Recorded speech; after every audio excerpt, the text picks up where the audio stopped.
The call came at 2:17 a.m., the kind of call you never forget. I've always dreaded those middle-of-the-night rings, the ones that carry news too awful to wait for morning. My hand shook as I picked up the phone. "Mrs. Miller, this is St. Joseph's Hospital. Your son, David, has been admitted with a suspected brain aneurysm. You should come right away. I'm really glad you're here to listen to this, so stick with me till the end. And tell me what city you're listening from. I'd love to see how far this story travels." For a second the world tilted. I'd lost my husband 10 years ago, but nothing prepared me for this. David, my brilliant, kind-hearted only child, couldn't be dying. It just wasn't possible. I drove through the darkness still in my nightgown under my coat, hair uncombed, hands trembling as I gave my name at the front desk. A solemn doctor led me into a small room. His words shattered everything. Massive aneurysm. No warning signs. Nothing could have been done. Already gone. My David was gone. The next hours blurred together. Papers, questions, choices no mother should face. Around noon, Emma, David's wife of 10 years, finally showed up. Her designer shades hid her eyes, her manicured nails tapped on her phone. "There was traffic," she said flatly. "And I had to find someone to watch Ethan." I'd already handled that, of course, called his school and arranged for him to stay with a friend. It was typical of Emma, who always thought of herself first. "David is gone," I told her quietly. Her lips formed a perfect little O, hand fluttering to her throat like a rehearsed gesture. "But he was fine yesterday," she said, her voice trembling just enough. "We had dinner, then he worked late. I went to bed early. I didn't even say good night." For a brief moment something real flickered in her face, then vanished behind that cool mask. As the day went on, Emma made hushed calls, stepping away whenever staff came by. When it was time to make decisions about David's body, she waved them off. "You know what he'd want better than I do." By evening, his longtime friend and attorney Michael Harris arrived. His eyes were red as he hugged me. "I can't believe it. I just saw him Monday." I could only nod. Turning to Emma, he said gently, "We'll need to meet soon. There are some urgent matters in David's will." At that, Emma straightened. "Of course. Tomorrow maybe. I'd like things settled quickly for Ethan's sake." Her tone made my chest ache. Ethan, sweet, sensitive Ethan, had lost his father and his mother was already thinking about paperwork. "He should be told in person," I said. "I'll go with you." He stiffened. "That's not necessary. I can handle my own son." The way she emphasized my told me everything. As we left the hospital, I caught her reflection in the glass. She fixed her hair, checked her phone, her face cold and calculating. No grief, no shock, just strategy. My heart broke all over again. I hadn't only lost my son. I'd also realized my grandson was now in the care of a woman who saw tragedy as opportunity. What I didn't know then was that David had sensed this day might come, and had quietly taken steps to protect both Ethan and me from the woman he'd finally learned to fear.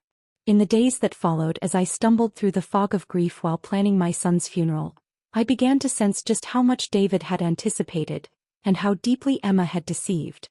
But that first night when I came home to the silence of an empty house, all I could do was hold his childhood photo against my chest and whisper that I had to stay strong. For Ethan. Whatever it took, I wouldn't let him lose me too. Something about Emma's behavior had triggered every protective instinct I had. My grandson had just lost his father, and I couldn't shake the feeling he would need me more than ever. A midnight phone call had shattered my world, but my daughter-in-law's strange calm made everything feel even more wrong. What had David known? And how had he tried to shield us before he died? I didn't realize then that my hardest days as a mother were only beginning. At the funeral, I sat in the front pew watching people file past David's casket. Over 65 years, I'd seen every kind of grief, raw, quiet, angry, but genuine sorrow always shows itself. Emma's didn't. Dressed in a flawless black designer dress, she looked heartbreak-ready. Soft waves, subtle makeup, a tear-proof handkerchief that stayed mostly dry. She leaned against me just enough to look united, murmuring things like, "He would have loved seeing everyone here," then straightened the moment someone important came near. Her eyes kept scanning the room, measuring every mourner's status. On my other side, Ethan clung to me, his small shoulders shaking with real sobs. "Is Daddy really in there?" he whispered. I told him softly, "His body is, honey. But the part that made him your dad, his love, his spirit, that's still here. He nodded, whispering, I can still feel him sometimes. I believe you, I said, blinking back tears. Emma leaned over sharply. Sit up straight, Ethan. People are watching. My heart broke again. Appearances over comfort always. That was exactly why David had been leaving Ethan with me more and more. When the service ended, the room filled with stories about my son. How he'd helped clients who couldn't pay, stood up for fairness, treated everyone with kindness. Each story was like a small light in the darkness. I held on to them, knowing Ethan would need to hear them someday. Across the room, I noticed Emma whispering with a tall, well-dressed stranger. When I approached, she quickly introduced him as Ryan Hale, one of David's real estate partners. His handshake was cold, his condolences rehearsed. The quick, familiar touch of Emma's hand on his arm said more than either of them intended. I tucked that away. Even in grief, the psychologist in me couldn't stop noticing patterns. By evening, exhaustion had settled deep in my bones. Ethan had fallen asleep on a couch, his little jacket pulled over him like a blanket. As I watched him breathe, David's attorney, Michael Harris, approached quietly. Linda, he said softly, your son left clear instructions about certain things. I can't explain everything yet, but he asked me to tell you one thing right away. He met my eyes. Trust your instincts about Ethan. Does that make sense to you? Michael asked quietly. I glanced at my sleeping grandson, then at Emma, who was checking her makeup in a compact mirror while nodding absently at condolences. Yes, I said slowly. I believe it does. Good. We'll meet tomorrow about the will, he continued. But David wanted you to know that arrangements have been made for both of you. Before I could ask what he meant, Emma joined us, her social smile perfectly in place. I hope we can get everything settled quickly, she said. I'm thinking of taking Ethan away for a while. A healing trip. Michael's face stayed neutral. My office tomorrow at 2. When we left, I lifted Ethan into my arms, his small weight both heavy and precious. Emma didn't help. She was scrolling through her phone. 17 missed calls, she sighed. So many arrangements to make. What kind of arrangements? I asked, keeping my voice calm. Life goes on, Linda, she said without looking up. Bills, accounts, paperwork. David handled everything. Now it's on me. Not us. Not we'll figure it out for Ethan. Just me. The word said everything. Later, she asked if I'd keep Ethan overnight so she could process. I agreed, though unease prickled under my skin. I could almost feel David's presence urging me to stay alert, to protect what he no longer could. As I drove home, I whispered to my grandson, we're going to be okay, sweetheart. Somehow we'll be okay. I didn't yet realize how hard that promise would be to keep. The next day we met at Michael Harris's office. The will reading started calmly enough, but Emma's polished composure cracked fast. David left everything to me, she declared confidently. Not exactly, Michael said, his voice steady. He left you the lake house, his investments with Meridian Partners, and a life insurance policy for $500,000. Emma blinked, her smile faltering. Nearly $1 million, but far less than she'd expected. Michael continued, the family home at 1742 Oakwood Drive, both vehicles, and his personal bank account at First National are bequeathed to his mother, Linda Miller. That's impossible. Emma snapped. We bought that house together. It's marital property. Michael slid a paper toward her. The house was purchased solely in David's name before your marriage. It was never converted to joint ownership. I kept my face calm, though inside I was reeling. David had never told me any of this. The house, his cars, even an unknown bank account. All mine. What about Ethan's college fund? Emma demanded. David said he was saving for him. He was, Michael said. It's in a trust. You're not the trustee. Her eyes flashed. Then who is? Linda is, Michael replied. She's trustee of all funds for Ethan's care and education. Silence filled the room. I could practically hear Emma's thoughts whirring, recalculating, planning. This makes no sense, she said finally, her tone feigning confusion. David and I discussed our estate plans. This isn't what we agreed on. The will was updated 3 months ago, Michael said. David came in himself to make the changes. Everything's legal and witnessed. Emma's eyes narrowed. 3 months ago? He never told me. That was his choice, Michael said evenly. I stayed quiet, letting the weight of it sink in. David had known something, and he'd done everything he could to protect his son.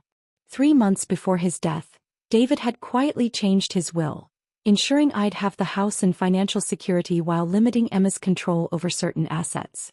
I realized now that this had been around the time he'd seemed troubled, often bringing Ethan to stay with me for father-son weekends, that in truth felt like escapes. There must be some mistake, Emma said, turning to me with her practiced look of concern. Linda, you know David would want his family to stay in their home. You already have your own house. You're not really going to take ours from Ethan, are you?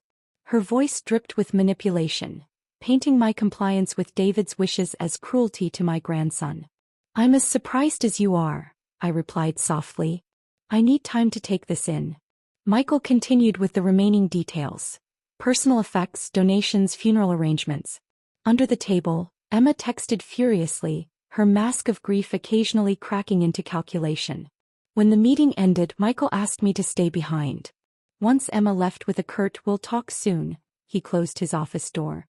There's more, he said quietly, handing me a sealed envelope with my name in David's handwriting. My hands trembled. Take it home, he said gently. Read it when you're ready. And Linda, David knew what he was doing. Trust that. In the lobby, I saw Emma with her back turned, speaking into her phone. Completely blindsided me, she hissed. The house, the cars, even Ethan's college fund. No, he didn't suspect anything. Must have been his mother's doing. Of course I'm going to fight it, Ryan. I deserve more than a lake house and insurance money. I slipped away quietly, taking the stairs instead of the elevator. My heart pounded, not just with grief now but with growing awareness. David had foreseen this. Back home, when Ethan was still at school, I finally opened the envelope. Inside was a single handwritten letter. Mom, if you're reading this, the worst has happened. I'm sorry to leave you with this, but I trust no one more. My marriage has become dangerous. I've learned things about Emma that make me fear for Ethan's safety, and for yours. I've arranged things to protect you both. The house, cars, and money are tools, not gifts.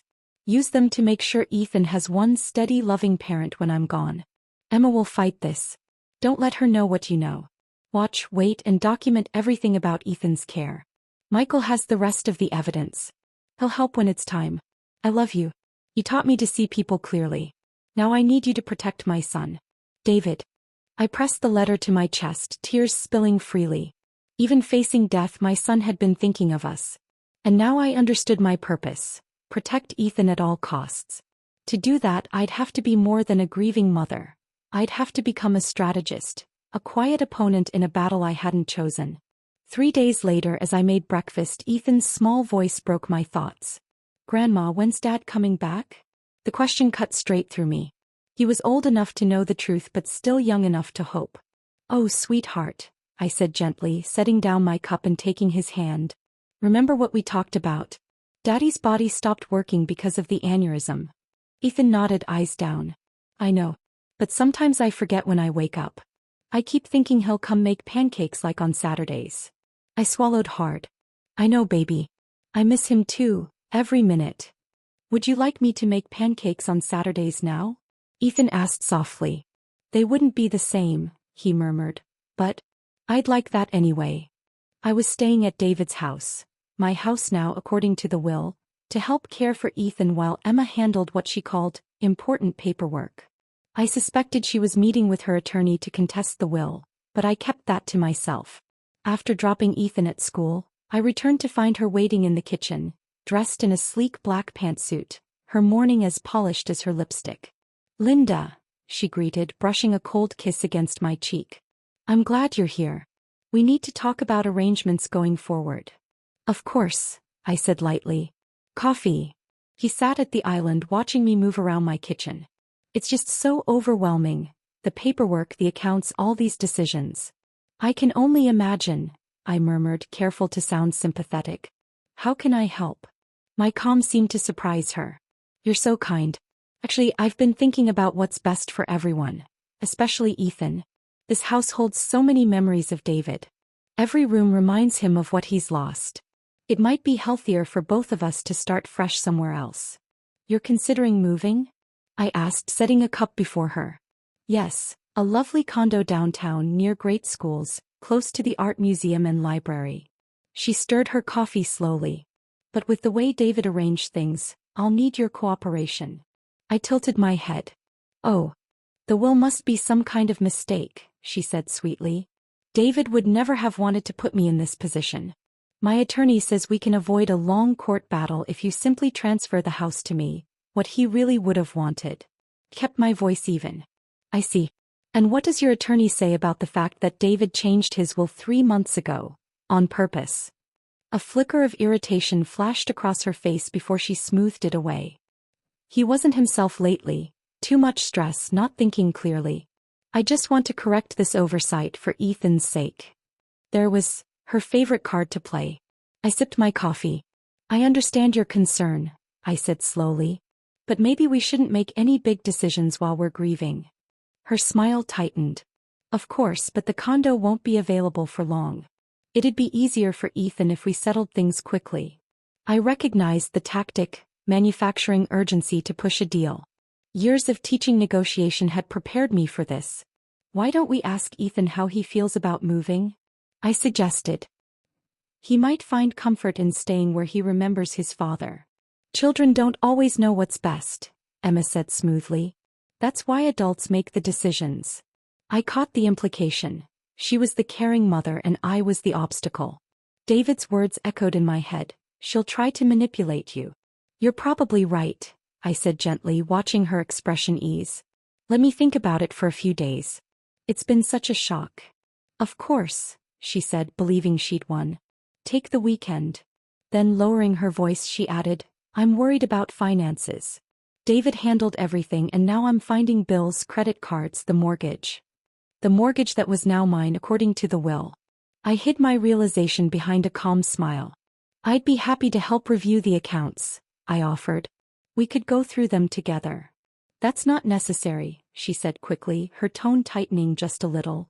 And in that moment I knew, Emma wasn't just mourning. She was plotting.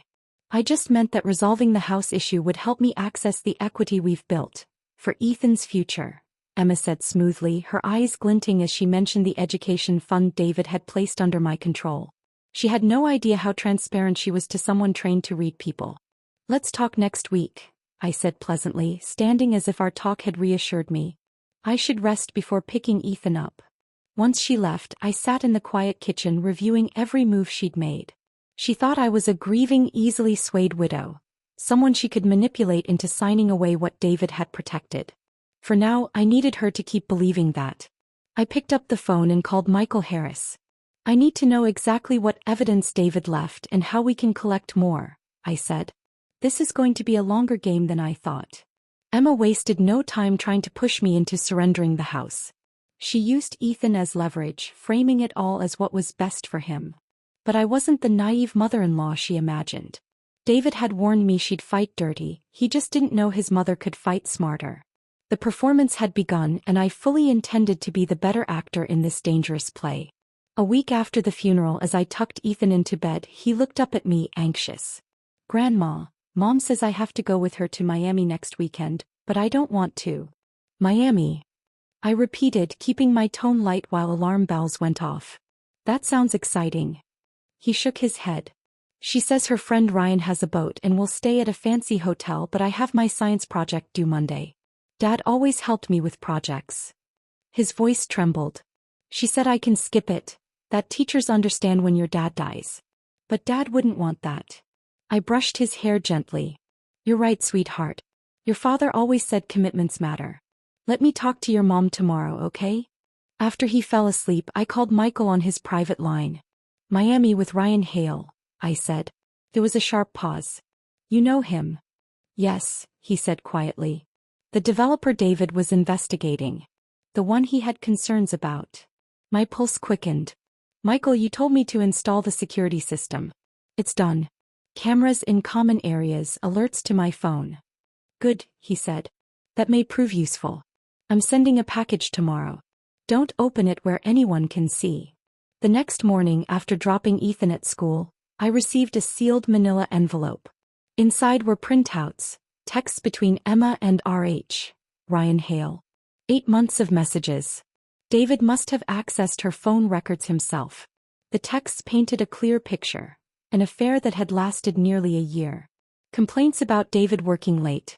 References to Ethan as the complication. And 2 months ago. RH, how long are we keeping this up? You said you were ready to leave. Emma, patience. David's name is on everything important. I just need to get the financials right first. RH, the Cayman property won't wait forever. Perfect place for a fresh start. Emma, trust me. A few more months and everything will fall into place. I stared at the words, my hands shaking. This wasn't just an affair, it was a plan. She'd been preparing to leave David, but not before securing as much money as she could. Beneath the printouts was a private investigator's report. Photos of Emma and Ryan entering a hotel, receipts for jewelry, records of his questionable business deals. The last item was a short note from David to Michael, dated 3 weeks before his death. Tom, enclosed is everything I've gathered. Not sure what to do next. Confronting her might backfire. I could lose access to Ethan. I need to protect him above all. Let's meet next Thursday to discuss options. I set the letter down, my heart pounding. That meeting would have been the week he died. David had died on a Tuesday. The meeting he planned with Michael never happened. Knowing that made everything feel heavier, but it also gave me purpose. I approached the topic of Miami carefully, waiting until Emma came by Friday to collect Ethan's weekend bag. Ethan mentioned you're planning a trip to Miami? I asked lightly. Just a quick getaway, she replied, glancing at her designer watch. He could use a distraction. He's worried about missing his science project, I said casually. You know how David always valued school. Her smile tightened. A weekend off won't hurt his GPA. The school psychologist said new experiences help with grief. That makes sense, I said, nodding. Though I wonder if a boat trip with Ryan might be a bit much right now. Ethan seems anxious. At Ryan's name, her expression flickered. He'll be fine, she said quickly. Children are adaptable. They certainly are, I agreed. Still, familiar routines can help. I could keep him here to finish his project. She hesitated, calculating, weighing the appeal of a child-free weekend against appearances. That's thoughtful but unnecessary. This is about mother-son bonding. I smiled politely. Of course. Oh, do you happen to know David's computer password? Ethan wanted to make a memory book. I don't keep track of his passwords, she said briskly. Ask Michael. I already had the notebook with all David's passwords, but her answer told me plenty. One more thing, I added as she reached for her bag. Ethan's class is going on a field trip Wednesday. They're looking for parent volunteers. It might mean a lot to him. I have a spa appointment that day, she said with a dramatic sigh. Self-care. I'm sure you understand. Of course, I said sweetly. I'll explain to his teacher. As soon as she left, I called Michael. She's taking Ethan to Miami with Ryan Hale, I reported. We need to document everything. I've already engaged the same investigator David used, he said. We'll get photos. Miami will actually help us. It shows her priorities. And Ethan's emotional state? I asked quietly. Document everything, Michael said. If he's upset, have him talk to his counselor. Every detail counts. I hated the idea of using my grandson's pain as evidence, but I knew it was necessary. Protecting him meant playing a long, quiet game. That weekend, the house felt like a stage. Emma playing the grieving widow while planning getaways with her lover. Me, the obliging mother-in-law, quietly gathering ammunition. Even Ethan, with his innocent honesty, revealed truths the rest of us hid. The only one not acting was David, whose absence filled every room. I touched his photo on the mantel. I'm watching David, I whispered. Just like you asked. When Ethan returned Sunday night, his shoulders were sunburned, his face pale. He looked exhausted, dragging his suitcase behind him. How was your trip, sweetheart? I asked, kneeling beside him. The boat made me sick, he muttered. He's being dramatic, Emma said without looking up from her phone. It was just a little motion sickness. The resort was perfect. Ethan glanced at her, then back at me. Can I go to my room? Of course, I said softly. I'll bring you some ginger tea in a minute. His silence said everything words couldn't. As Ethan trudged upstairs, I noticed he wasn't carrying his backpack. Did he forget his bag? I asked. It got wet on the boat, Emma said with a dismissive wave. Nothing important in it.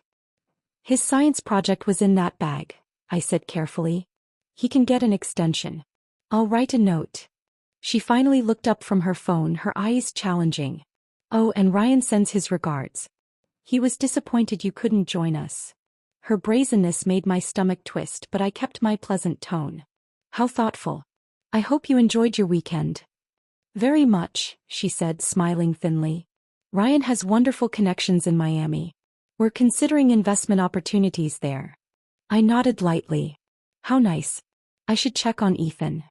Upstairs, I found him sitting on his bed, staring at a photo of his father. The room was untouched, his half-finished homework still on the desk. Want to tell me about the trip? I asked softly, sitting beside him. Mom was on her phone the whole time, he whispered. She and Ryan went out at night. I stayed with the hotel babysitter. She fell asleep and I woke up scared. I didn't know where I was. I swallowed my anger. That must have been frightening. He nodded. Ryan has a big boat, but he wouldn't let me touch anything. He said, kids mess things up. And Mom laughed. Dad always let me help steer ours. Every word was another piece of evidence. A mother distracted, detached, choosing her lover over her son. Did you tell your mom you were scared? She said I shouldn't make things harder for her, that she needs to be happy again. The manipulation of making a grieving child responsible for her happiness sent a cold fury through me. I drew Ethan close. It's okay to have feelings, sweetheart. Your feelings matter too. Dad always asked about my feelings, he murmured. I know, honey. I know. After settling him with tea and salvaging what was left of his project, I documented every detail in my journal, the one Michael had told me to keep. Patterns were forming. Neglect, distraction, emotional distance. Over the next 2 weeks, those patterns only deepened. Emma stayed out late, left Ethan with me more often, missed his school conference and forgot his asthma medication. Something that led to a mild attack during soccer practice. Each incident went into my notes, building a careful, undeniable record. The security system captured even more. Emma and Ryan arriving late, tipsy, unaware that Ethan was awake. Her coaching him to remember to tell Grandma you had fun today, after a day she'd spent glued to her phone, promises to attend his games that she never kept. Through it all, I kept my mask in place, kind, supportive, never critical. When she forgot things, I offered help. When she spoke of moving forward, I only nodded, patient and polite. Then one evening, 3 weeks after David's death, she appeared unexpectedly, dressed for a date while I helped Ethan with homework. Linda, we need to discuss the house situation, she said briskly. Of course, I replied warmly. I've been meaning to ask which items you'd like to keep when I move in permanently next month. Her eyebrows shot up. Move in? I thought we agreed the house should be sold. I smiled faintly. I don't remember agreeing to that.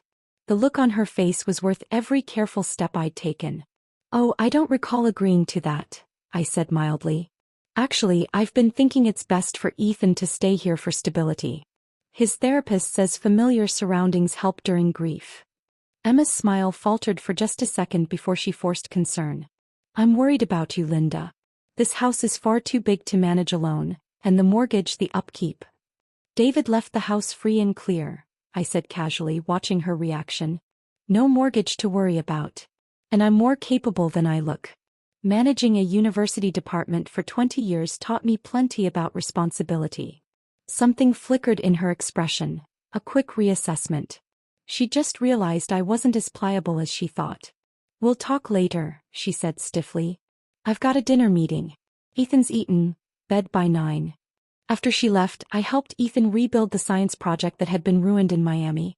As he carefully glued planets to his model, he asked quietly, Grandma, are you going to live here now instead of Mom? Why do you ask, sweetheart? She told someone on the phone you're trying to take the house. That you're being selfish. I chose my words carefully. Your dad wanted to make sure everyone had a safe place to live. Sometimes grown-ups just disagree.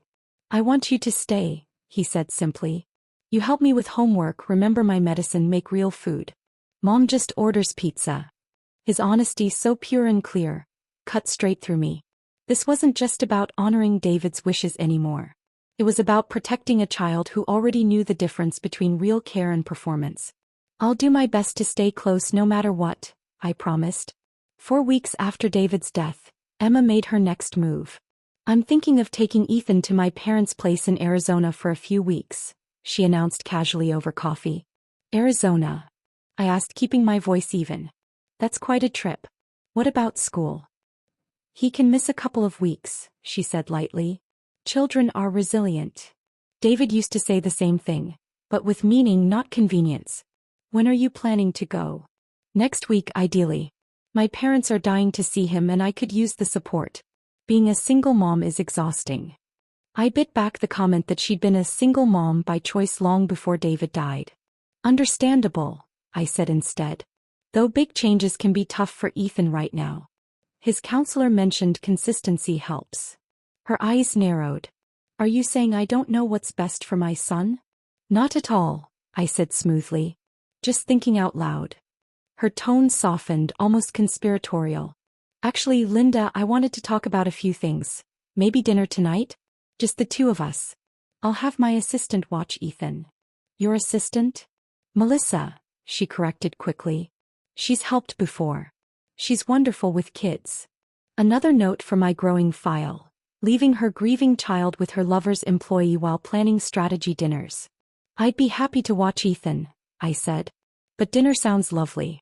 What did you want to discuss? Everything, she said vaguely. The house, Ethan's future, how we move forward from here. I smiled pleasantly while my mind began mapping the next move in a game she didn't realize I was already winning. I think I've come up with a solution that works for everyone, Emma said, smiling with the confidence of someone who believed she'd just outmaneuvered me. We agreed to meet at an upscale downtown restaurant at 7. The kind of place with minimalist decor, tiny portions, and prices that make you wonder if the air is part of the bill. She was already seated when I arrived, elegant in a black designer dress that managed to look both respectful and seductive. Linda, thank you for coming. She leaned in with an air kiss. I ordered us some Veuve Clicquot. David always said it was your favorite. It wasn't. He knew I preferred Chardonnay, but I smiled politely. How thoughtful. She poured anyway, raising her glass. To new beginnings and solutions. I sipped, waiting while she crafted the mood, warm, intimate, disarming. It was a classic psychological setup. Charm before the pitch.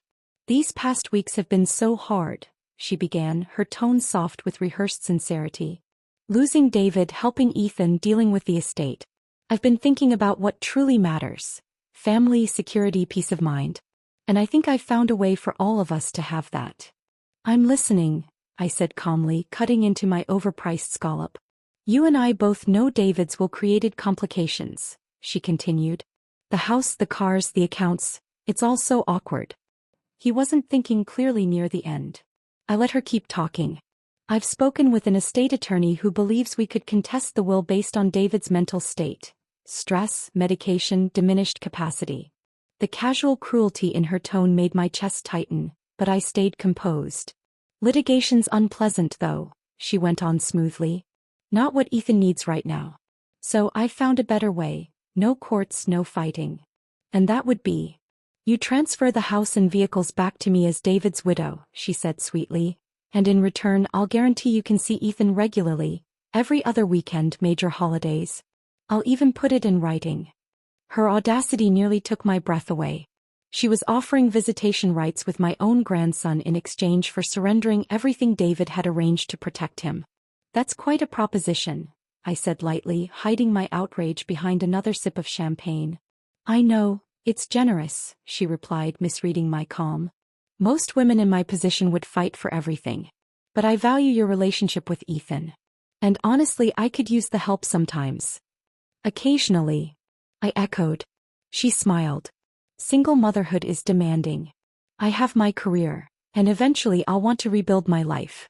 Having dependable childcare would be a relief.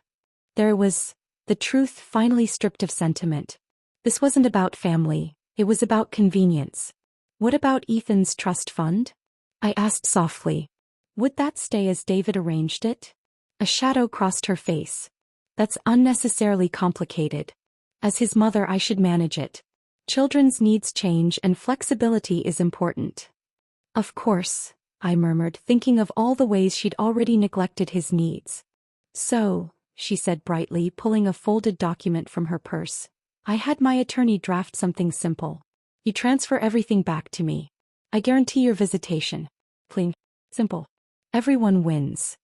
She slid the paper across the table, confidence radiating from her like perfume. I skimmed it.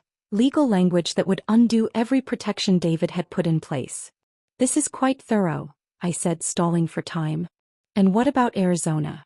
Would Ethan and I still have our visits if you move? Her smile faltered just slightly. About that, she began, her tone turning regretful. The Arizona trip might become more permanent, Emma said smoothly, her tone casual but eyes sharp. Ryan has new projects there. Excellent schools for Ethan, a fresh start for everyone. A fresh start. Far from me, from anyone who knew David, from anyone who might question her parenting. The full picture of her plan clicked into place. I'll need to think about this, I said evenly, folding her agreement and slipping it into my purse. And perhaps have Michael review it. He knows David's wishes best. Her smile tightened. I wouldn't involve Michael. He's old-fashioned about these things. My attorney assures me it's perfectly standard. Even so, I replied gently, David always told me never to sign anything without proper review. She couldn't object without seeming disrespectful, so she simply smiled and signaled for the check. Of course, take a few days. But Linda, she added, voice low and deliberate, fighting me on this will only hurt Ethan in the long run. The veiled threat hung in the air as she paid, likely with David's card. I thanked her for dinner, promised to think it over, then drove home with trembling hands. Her audacity, her manipulation, her calm intention to erase David's presence from Ethan's life, it all confirmed what I already knew. I called Michael from the car. She's planning to move Ethan to Arizona permanently, I said. And she offered me a deal, the house, the accounts, in exchange for visitation. Perfect, he said, surprising me. That's exactly what we needed. Bring the document first thing tomorrow. It's time for the next phase. She actually put it in writing, Michael said the next morning, shaking his head as he highlighted sections of the document. This is essentially a confession. She's offering you access to your grandson only if you surrender property that's legally yours. That's coercion, plain and simple. He marked another passage. And this clause about relocation to Arizona? That's premeditation, proof she intends to remove Ethan from his support system during active grief. Combined with what we've documented, I said, it paints a clear picture. Michael nodded. Exactly. Neglect, emotional disregard, parental self-interest. Together, this creates a compelling case. I sat back, heart pounding. So, what happens now? Michael's expression turned solemn. He reached into a drawer and drew out a sealed envelope labeled Emergency Protocol in David's familiar handwriting. David hoped this wouldn't be necessary, he said quietly, but he planned for it. If Emma ever endangered Ethan's well-being, we were to file a petition for emergency custody modification. Custody? He echoed, stunned. Temporary at first, he explained. You already provide most of Ethan's care. With your documentation, the counselor's notes, and the footage, we can show the court that Ethan's stability is at risk. Judges don't remove children from parents lightly, but they do act when a child's emotional health is being undermined. I stared at David's handwriting, feeling the weight of his faith in me. I'd thought my role was to observe, record, and protect from the sidelines. Now I understood. David hadn't just trusted me to watch. He trusted me to fight. Michael spread the growing stack of evidence across his desk. My journal entries, photos from the Miami trip showing Emma and Ryan while Ethan was left with hotel staff, teacher notes about missed lunches and rising anxiety, and now the signed agreement using Ethan as leverage. We'll need one more piece, he said. A neutral third-party evaluation. I've arranged for a court-approved child psychologist to meet with Ethan at school tomorrow. Standard procedure. Nothing that would alarm Emma if she hears about it. The precision of David's planning broke my heart all over again. How long had he worried about her parenting before deciding this might be necessary? When do we file? I asked. As soon as the psychologist's report comes in, likely within 48 hours. Michael hesitated, eyes softening. Are you ready for what comes next? Emma won't take this quietly. She may get vindictive. I thought of Ethan clutching his father's photo after Miami, the way he said Mom laughed when Ryan told me kids mess things up. I'm ready, I said. What's next? Stay calm. Act normal. If she pushes for an answer about her proposal, tell her you're still reviewing it. He began gathering documents. I'll prepare the emergency petition and coordinate with the psychologist. As I left his office, my phone buzzed with a text from Emma. Need your answer by tomorrow. Arizona arrangements pending. Important for Ethan's future. Her manufactured urgency only confirmed her desperation. I replied carefully. Still reviewing. Have questions about visitation. Can we discuss tomorrow evening? Her response came within seconds. Fine. 7 p.m. at the house. Richard's attorney will be there. Richard's attorney. Not hers. Not a family lawyer. Another red flag for our records. That afternoon, I helped Ethan with homework while he quietly described how his mom forgot his lunch again, then scolded him for calling to remind her. I noted every detail once he'd gone upstairs to play. The slump of his shoulders, his habit of minimizing her anger, his constant effort to protect her feelings instead of his own. That night Michael called. The psychologist met with Ethan today, he said. Preliminary findings are strong, heightened anxiety about home life, fear of being sent to Arizona, and clear attachment to you as his main source of security. Is that enough? I whispered. Combined with our evidence, yes. I'm filing the emergency custody petition first thing tomorrow. The judge usually rules within 24 hours. Should I tell Ethan? Not yet, he cautioned. He's too young to keep something like that secret. Keep everything normal for now. If the judge rules in our favor, a child specialist will explain it to him. I barely slept that night, hope and fear twisting together. By morning I was steady again. This wasn't just about honoring David's plans anymore. It was about protecting a little boy who'd already lost too much. At 10:17 a.m. Michael called. The petition's filed. Judge Carlton scheduled an emergency hearing for tomorrow at 9. Emma will be served this afternoon. So soon. Carlton prioritizes child welfare, especially with evidence of potential flight risk. Her Arizona plans triggered red flags. I remembered the 7 p.m. meeting Emma had arranged. Should I still meet her tonight? Absolutely not, Michael said firmly. Once she's served, no direct contact. Go to a hotel if you have to. She'll be furious when she finds out. My first thought wasn't fear for myself. It was for Ethan. The petition includes a provision for Ethan to remain in his current home with you until the hearing, Michael explained. The server will make that clear to Emma. He hesitated. Linda, this will get complicated fast. Are you absolutely sure you're ready? I thought of David's letter, of his trust in me, of Ethan's anxious eyes whenever his mother forgot or dismissed him. I've never been more certain.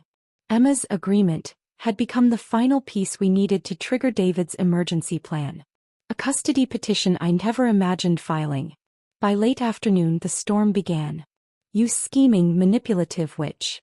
Emma's voice screamed through the phone. Her rage crackled through the speaker. How dare you try to steal my son after everything I've done for you? My attorneys will destroy you. You'll never see Ethan again. Following Michael's advice, I said nothing until her tirade slowed. On the advice of counsel, I can't discuss this directly, I said evenly. I'll see you in court tomorrow. You'll regret this, she hissed and hung up. I set the phone down and leaned against the counter, shaking. The papers had been served at 2 o'clock sharp. Michael had arranged for Ethan to be with me after school, sparing him from the explosion. Now, as the sun dipped low, I forced myself into calm normalcy. Ethan sat at the table working through his math homework, blissfully unaware of the legal war unfolding around him. Grandma, can we have spaghetti tonight? The kind with your special sauce. Of course, I said, grateful for something ordinary. Want to help? As we chopped onions, I studied his face for signs of worry.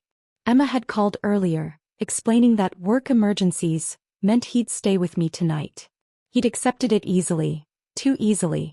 Mom sounded mad, he said quietly as he sprinkled cheese on his pasta. Is she mad at me? No, sweetheart, I said softly.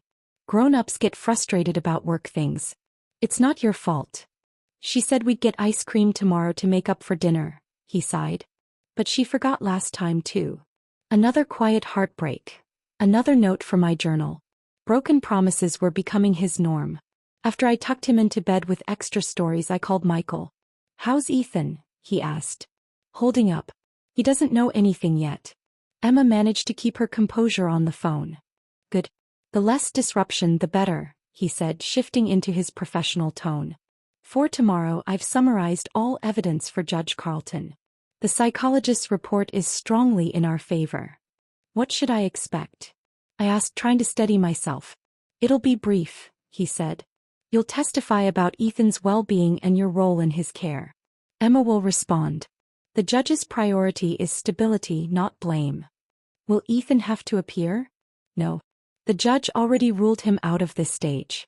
If a full custody review happens later, she may interview him privately."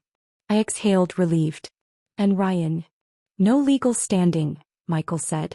"But he's paying for Emma's attorney, so expect his shadow in the room." He paused. "Be ready, Linda. These hearings can get ugly." I looked toward the staircase where Ethan slept, clutching the photo of his father. "I'm ready," I said quietly. "I just hope he doesn't have to see how ugly it gets." "Emma's likely strategy," Michael warned, "will be to paint you as a grief-stricken, controlling mother-in-law trying to steal her child." "I understand," I said, though my heart raced. "What matters is Ethan." "Exactly. Keep the focus there." Sleep was impossible that night. I checked on Ethan again and again, watching him breathe, wondering how tomorrow's decision would shape the rest of his life. By morning I was exhausted but determined. I dressed in the navy suit Michael had suggested, something that whispered calm authority. "Why are you dressed up, Grandma?" Ethan asked over breakfast. "I have an important meeting," I said lightly, helping him pack his bag. "Mrs. Wilson will take you to school and either Mom or I will pick you up later." He nodded, unconcerned, already asking if his favorite shirt was clean. I hugged him tighter than usual at the door, wishing I could protect him from what was coming. The courthouse was cold and echoing, marble floors amplifying every anxious step. Michael met me at the entrance. "Emma's already inside, with Gerald Winters from Mitchell and Blackwell. He's one of the city's most aggressive family attorneys." "And our chances?" I asked. "The evidence is solid, but custody shifts are rare. Judge Carlton's fair but cautious." He squeezed my arm. "Remember, this isn't about winning. It's about Ethan." Inside the courtroom, Emma sat beside Winters. She wore a modest black dress, hair pulled back, the picture of a grieving widow. A framed photo of David and Ethan sat before her. When our eyes met, hers burned with hatred before softening into a mask of wounded confusion. The performance had begun. Judge Carlton entered promptly at 9, her no-nonsense tone cutting through the air. "This is an emergency hearing for temporary custody modification of minor child Ethan Miller. Let's proceed." For the next hour, Michael presented our case. Evidence of neglect, the Miami trip, the psychologist's findings, and finally, the written offer using Ethan as leverage. Winters countered with polished outrage, portraying me as an obsessive, meddling woman exploiting a grieving mother's moment of weakness. "Your Honor," he concluded smoothly, "Mrs. Miller has cared for her grandson 17 nights since her son's death, at Ms. Jensen's request. That's cooperation, not neglect. The Arizona move represents healing, not abandonment." When it was my turn, I took a deep breath and focused on Ethan, not Emma. I spoke of his nightmares, his anxiety, his slipping grades, the comfort of structure and routine. "I'm not trying to replace Emma," I said quietly. "I'm asking for temporary protection, so his needs come first during a fragile time." The judge listened, expression unreadable, then excused herself to review the evidence in chambers. The hour that followed felt endless. Emma and her lawyer whispered furiously at one end of the hall. Michael and I waited in silence. When the bailiff finally called us back, my knees trembled. Judge Carlton returned to the bench, papers in hand. "Having reviewed all evidence and testimony," she said firmly, "I find sufficient cause for emergency intervention in the current custody arrangement." The breath I'd been holding for days finally escaped me. "Temporary guardianship of minor child Ethan Miller is hereby granted to Linda Miller for 60 days, Judge Carlton announced, her tone steady and final. "During this period, court-appointed specialists will conduct a full family evaluation. Miss Jensen will have supervised visitation 3 times per week. Neither party may remove the child from the jurisdiction. Across the courtroom, Emma's composure shattered. Her face twisted with fury as she leaned toward her attorney, whispering demands for an appeal. Judge Carlton raised an eyebrow. Miss Jensen, your reaction concerns me. I strongly suggest you use this time to demonstrate the mature parenting your son needs, rather than focus on personal grievances. With a firm strike of the gavel she concluded, court adjourned. Outside, Emma blocked our path, mascara streaking her cheeks. This isn't over, she hissed. You have no idea what's coming. Michael stepped between us. All communication goes through counsel. We'll coordinate Ethan's pickup and visitation schedule. As she was pulled away by her attorney, I finally let out the breath I'd been holding. It was over, at least for now. David's fears had been validated. Ethan was safe. What happens next? I asked softly. We pick him up, explain everything gently with the counselor's help, Michael said. The hard part's just beginning, but tonight Ethan's protected. 6 weeks later, Ethan and I sat on the porch swing, watching the empty driveway where Emma's car no longer appeared on schedule. Grandma, he asked quietly, is Mom ever coming back? The question pierced me. She's having a hard time, sweetheart, I said gently, using the therapist's phrasing. She loves you, but sometimes adults struggle with big changes. He nodded, thoughtful beyond his years. Like when Dad died and she started staying out late. His honesty startled me. Something like that, I said softly, pulling him close. How do you feel about everything now? Sad sometimes, he admitted, but not scared anymore. Scared? I prompted. When Mom talked about Arizona, I was scared all the time. I didn't want to leave my school, or you. And I didn't like Ryan. He talked to me like I was a baby. Each confession went into my notes later, part of the ongoing evaluation Judge Carlton had ordered. The weeks since gaining temporary guardianship had been both exhausting and healing. Ethan had needed reassurance at first, but his counselor helped him see it as special time with Grandma while Mom works on grown-up things. Routine brought him peace. Homework at the same table each night, predictable meals, steady sleep. Emma meanwhile was unraveling. At first she attended her supervised visits, stiff and resentful, asking Ethan leading questions like, "Are you happy? Is Grandma mean to you?"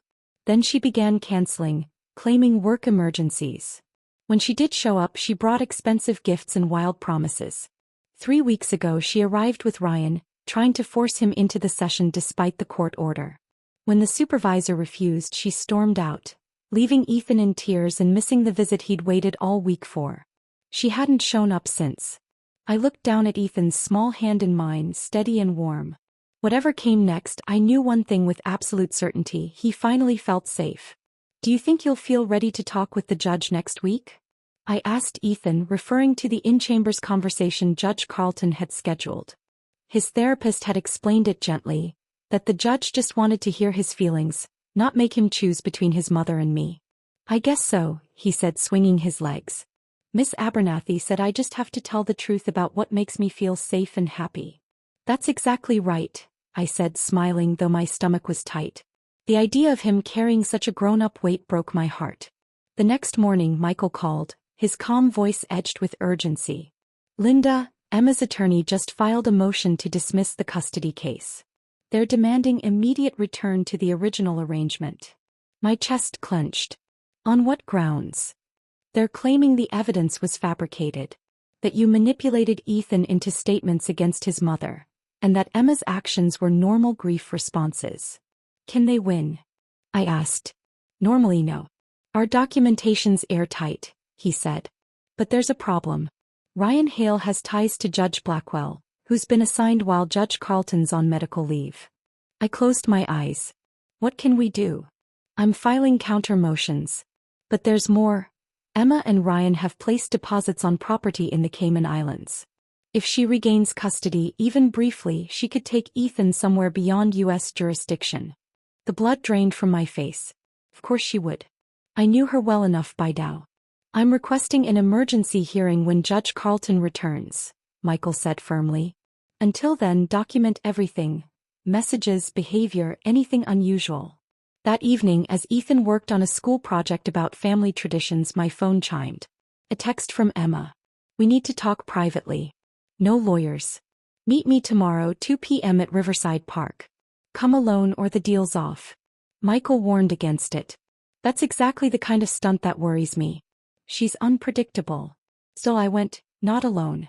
Michael waited nearby, out of sight, while I recorded the conversation, legally permitted in our state. The park was nearly empty, just a few mothers with toddlers by the swings. Emma sat on a bench overlooking the river, designer sunglasses hiding her eyes. Thanks for coming, she said quietly. I imagine your attack dog lawyer wasn't thrilled. I'm here because I'll do anything that helps Ethan, I said, sitting at a careful distance. For a long moment she said nothing, just stared at the water. Then softly, I'm dropping the case. I blinked. What? You heard me. She took off her glasses. Her eyes were rimmed with fatigue. I'm signing over full custody. No more hearings, no more visits, no more drama. Why? Ryan and I are moving to Grand Cayman next month. He's leading a major resort project. It's an incredible opportunity. We'll be gone at least 3 years. And Ethan? I asked, though I already knew. She shrugged lightly. He needs stability. Structure. You can give him that. I can't, not while we're relocating. Her tone was clinical, detached, as if she were discussing logistics, not leaving her only child. So you're just walking away? I said quietly. I prefer to think of it as the responsible choice, she replied. I'm putting his needs first by admitting you're better equipped right now. For the foreseeable future. The words hung between us, cold and final, a mother excusing herself from motherhood. I'll send support payments, of course, Emma said, voice detached. Maybe video calls, visits during school breaks. The way she outlined her transition from mother to visitor broke my heart. Yet beneath the sorrow was relief. No more battles, no more uncertainty. Ethan would finally have peace. What do you want from me? I asked, sensing the catch. A clean break, she replied quickly. No more hearings, no financial audits, no lawyers digging into my life. You sign the agreement, Ethan stays with you and I move on. And the house. David's accounts. Keep them, she said with a dismissive wave. Ryan's project will make those look like pocket change. I just want this chapter closed. As she spoke, I realized how precisely David had foreseen this. His careful planning, the will, the trust, the documentation, had anticipated the day Emma would choose herself over her son. A week later, I sat in Judge Carlton's chambers as she reviewed the voluntary custody agreement Emma had signed before flying to Grand Cayman with Ryan. This is an unusual resolution, the judge remarked. Ms. Jensen is surrendering all parental rights except limited visitation at your discretion? She believes it's best for Ethan while she relocates abroad, I said, repeating Michael's diplomatic phrasing. Judge Carlton's expression softened. And you're prepared to assume full guardianship at your age, Mrs. Miller? Without hesitation, I answered. Ethan needs stability, love, and connection to his father. I can give him that. She studied me for a long moment, then signed the order. Custody of Ethan Miller is hereby granted to Linda Miller. Support and visitation as outlined. Outside the courthouse, sunlight struck the marble steps. I finally exhaled, feeling the weight of both victory and responsibility. David would be proud, Michael said quietly. He protected his son the only way he could, through you. 6 months later, on a cool autumn afternoon, Ethan and I planted a memorial garden behind the house. His father's favorite flowers circling a small stone bench. Do you think Dad knew Mom would leave? He asked as we patted the soil around a rose bush. The question caught me off guard. I think he knew that sometimes adults make choices based on what they want, not what children need, I said gently. He wanted to make sure you'd always have someone who put you first. Ethan nodded. I miss Dad every day, but I don't miss how things were after he died, when Mom was always angry or gone. Your dad made sure you'd be taken care of, I said, pulling him close. And that's exactly what I'll do for as long as you need me. That night, after Ethan fell asleep, I opened a small box Michael had delivered, David's final letter, marked when it's resolved. Mom, if you're reading this, you did what I couldn't. You protected Ethan from a situation I saw falling apart but couldn't stop. I watched Emma's resentment grow, saw her disappear into another life. I knew Ethan would become collateral damage in her pursuit of freedom. I'm sorry for the burden I left you, Asking a mother to become one again isn't fair. But I knew you'd do it because family has always been your compass. Tell Ethan my stories, not just the good ones but the real ones. How I tried, how I failed, and how love sometimes means preparing others for what we can't prevent. I love you both more than words can ever say. I folded the letter carefully, tears falling onto the familiar handwriting. David had been right. Ethan was safe. And for the first time in a long while our home, his father's home, felt whole again. I pressed David's letter to my heart, tears finally falling now that Ethan couldn't see. The years behind us had been harder than I could have imagined. Losing my son, battling Emma, and helping Ethan heal. But looking around our home filled with laughter, homework, and love, I knew David had been right to trust me. His planning, my patience, and Ethan's resilience had built something new from loss. Not the family we expected, but one held together by love. 3 years later, Ethan burst through the front door waving a script. "Grandma, I got the lead in the school play." His confidence still amazed me. "That's wonderful," I smiled. "Our town, that's a big role." Ms. Larson said Dad played George Gibbs too. "Did you know that?" My heart warmed. I did. He practiced his lines right here in this room. "He'd be so proud of you." Ethan's smile faded. "Should we tell Mom?" That question still stung. Emma had disappeared soon after moving to the Caymans. The calls stopped, the birthdays forgotten. "We can email her if you want," I said gently. He shook his head. "She didn't answer last time. She's probably in Asia with Ryan anyway." Through Michael's occasional updates, I knew Emma and Ryan were married now, building resorts overseas. The support checks still came, but without notes or questions about Ethan. "Whatever you decide's fine," I told him. "You've got plenty of people cheering for you." "Yeah," he grinned. "You, the Wilsons, Uncle Michael, that's enough." After he bounded upstairs, I glanced at the photos covering the fridge. Ethan's science fair, soccer team, birthdays. A timeline of healing. It hadn't been easy. Nightmares, anger, questions like why doesn't Mom want me? Did I make her leave? But with patience and therapy he'd learned her choices weren't his fault. Thanks for listening. Don't forget to subscribe. And if you've got a story of your own, share it in the comments. I'll be watching.